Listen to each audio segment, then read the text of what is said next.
Soyda 23 yoshli yigit cho'kib ketdi.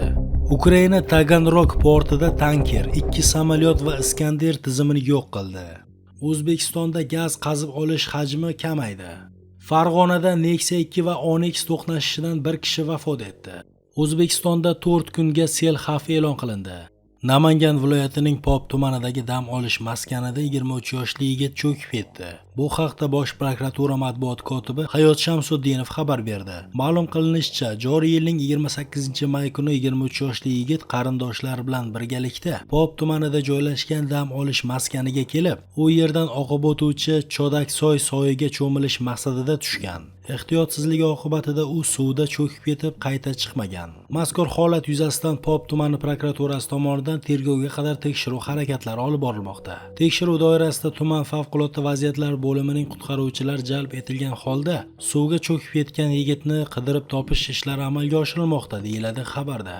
Ijtimoiy tarmoqlarda yigitni qidirish juda ham sust ketayotgani haqida xabarlar tarqalgan. Viloyat favqulodda vaziyatlar boshqarmasi esa qidiruv ishlari davom ettirilayotgani, tadbir viloyat favqulodda vaziyatlar boshqarmasi boshlig'ining birinchi o'rinbosari polkovnik Akmaljon O'rinboyev boshchiligida tashkil etilayotgani bildirilgan.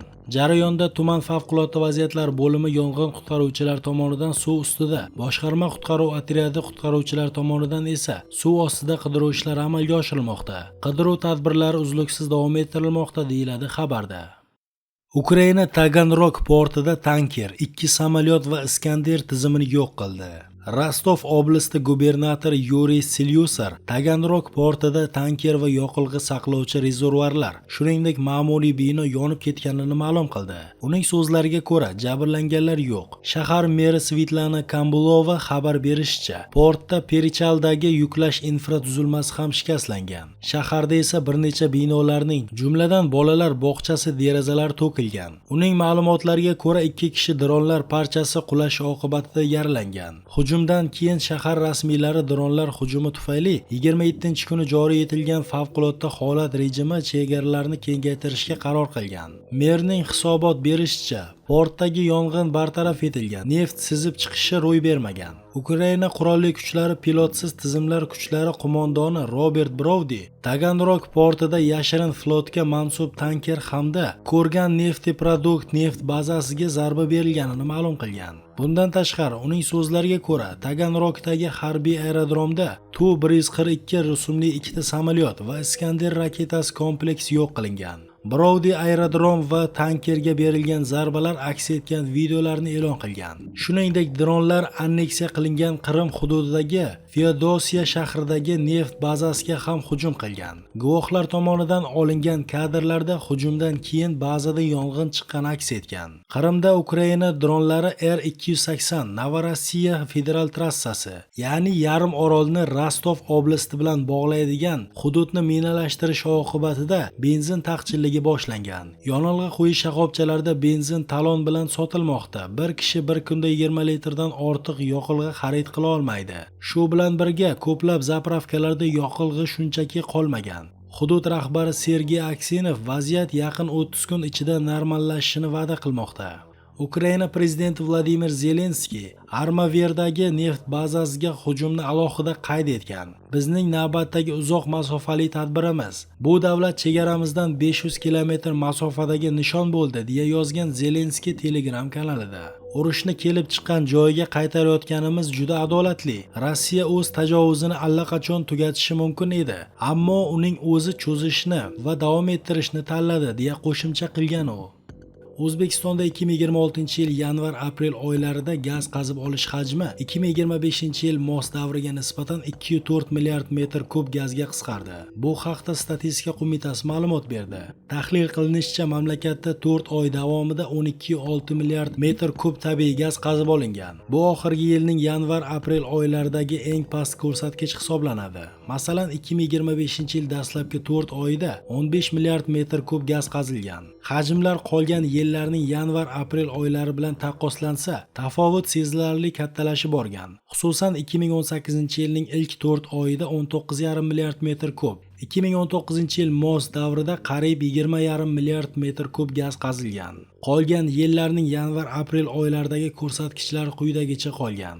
2020-yil 17,2 milliard metr kub, 2021-yil 18,1 milliard metr kub, 2022-yil 18 milliard metr kub, 2023-yil 16,3 milliard, 2024-yil 15,3 milliard metr kub. Oxirgi 15 yillikda gaz qazib olishning yillik hajmi birinchi marta 2023-yilda 50 milliard metr kubdan pasaydi. Bu ko'rsatkich 2024-yilda 41,5 milliard metr kubni, 2025-yilda 42,3 milliard metr kubni tashkil etdi. Kelasi yillarda gaz qazib olishning yillik hajmlari quyidagicha shakllanishi kutilmoqda. 2027-yilda 42,9 milliard, 2028-yilda 44,5 milliard, 2029-yilda 45,5 milliard, 2030-yilda 48,5 milliard metr kub. Avvalgi 2023-yilda tasdiqlangan O'zbekiston 2030 strategiyasida 2030-yilgacha gaz qazib olish hajmini 62 milliard metr kubga yetkazish maqsadi belgilangandi. O'tgan 2 yilda rejadagi hajm qariyb 13,5 milliard metr kubga kamaytirilgan.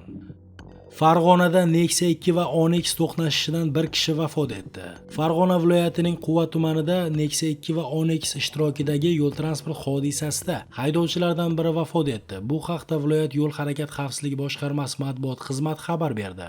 Hodisa 30-may kuni soat 11:30 larda Quva tumani Paxtakor mahalla fuqarolar yig'ini hududidan o'tgan Farg'ona halqasi avtomobil yo'lida sodir bo'lgan. 1977-yilda tug'ilgan haydovchi Nexia 2 da avtomobillarga gaz to'ldirish shoxobchasidan chiqib, qarama-qarshi yo'nalishga o'tib harakatlanishi natijasida o'z yo'nalishida harakatlanib kelayotgan 2000-yilda tug'ilgan haydovchi boshqaruvida bo'lgan Onyx bilan to'qnashib ketgan. Oqibatda Nexia 2 da bo'lgan 49 yoshli haydovchi og'ir tan jarohatlar olgan va shifoxonada vafot etgan. 24-may kuni Qashqadaryoda 2 Nexia va yuk mashinasi to'qnashgandi. Ikki avtomobil ayanchli holga kelgan, yuk mashinasi esa ag'darilib ketgan. Mazkur yo'l transport hodisasida Nexia 2 yo'lovchisi tan jarohat olib shifoxonaga yotqizilgan. Qolgan haydovchi va yo'lovchilarga hech qanday zarar yetmagan. Ichki ishlar vazirligi ma'lumotlariga ko'ra, O'zbekistonda 2026-yilning dastlabki 4 oyida yo'l transport hodisalari soni 17,7% ga kamaydi. 2026-yilning dastlabki 3 oyida O'zbekistonda sodir bo'lgan yo'l transport hodisalarining 31,4% inson o'limi bilan yakunlangan. O'zbekistonda 4 kunga sel xavfi e'lon qilindi. O'zgidromet 2-5 iyun kunlari yomg'ir yog'ishi kutilayotgani sabab respublikaning tog' oldi va tog'li hududlarida sel suv toshqini xavfi borligidan ogohlantirdi. Quyidagi hududlarda sel suv toshqin hodisalari yuzaga kelishi mumkin. Qashqadaryo viloyati Yakkabog', Dehqonobod, Chiroqchi, Kitob, Shahrisabz, Qamashi, G'uzor tumanlarida.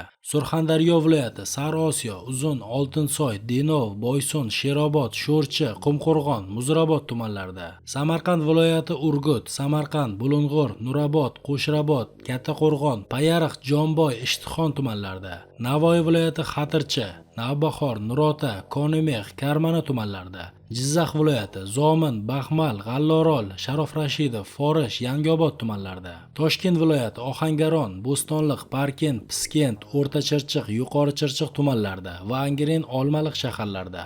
Namangan viloyati Pop, Kosonsoy, Chortoq, Chust, Namangan, Yangiqo'rg'on tumanlarida. Farg'ona viloyati So'x, Shohimardon, Farg'ona, Beshariq tumanlarida. Andijon viloyati Andijon, Asaka, Jalaquduq, Qo'rg'ontepa, Paxtaobod, Isbozgan, Xo'jaobod, Marhamat tumanlarida va Xonobod shahrida. Tog' oldi va tog'li hududlarda istiqomat qiluvchi fuqarolar, dam oluvchilar hamda tog'li hududlarda harakatlanuvchi haydovchilardan ehtiyotkorlik choralarini ko'rishni so'raymiz, deyiladi xabarda. Ma'lum qilinishicha, respublika hududi bo'yicha yomg'ir suvlari to'planishi ehtimoli bor. Bu esa hududlarni suv bosishiga olib kelishi mumkin.